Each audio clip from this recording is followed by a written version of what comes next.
The world today remembered the moment the doomed Titanic sank 100 years ago. The main memorial was in the middle of the Atlantic, at the same location where more than 1,500 passengers lost their lives.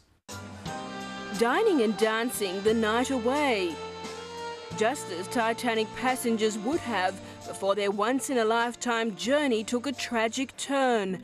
Above the ship's final resting place, two cruise liners reenacted the events of 100 years ago. We are at the Titanic's position. Morse code distress signals mark the moment the ship struck an iceberg. At the same time, the modern-day equivalent was posted on Twitter.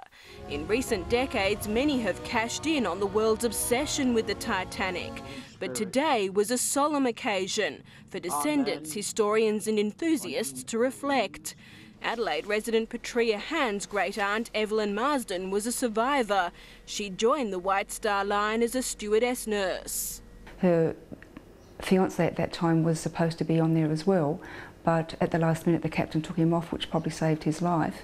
As the ship foundered, a doctor gave Evelyn a fortifying glass of whiskey and told her to help passengers onto lifeboat 18. I'm very proud of her, and I think about her a lot, and just think about what she must have gone through and the horrific things that she would have seen on that night. Marilyn Jessop's Aunt Violet also survived the voyage.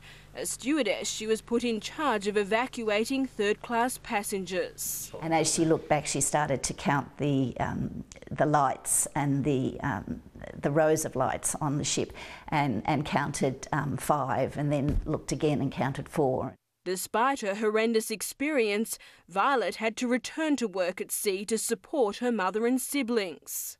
If such an event happened today, we know that all the helping agencies would come in, and people would be getting trauma counselling and social services would help. But there was nothing like that in those days.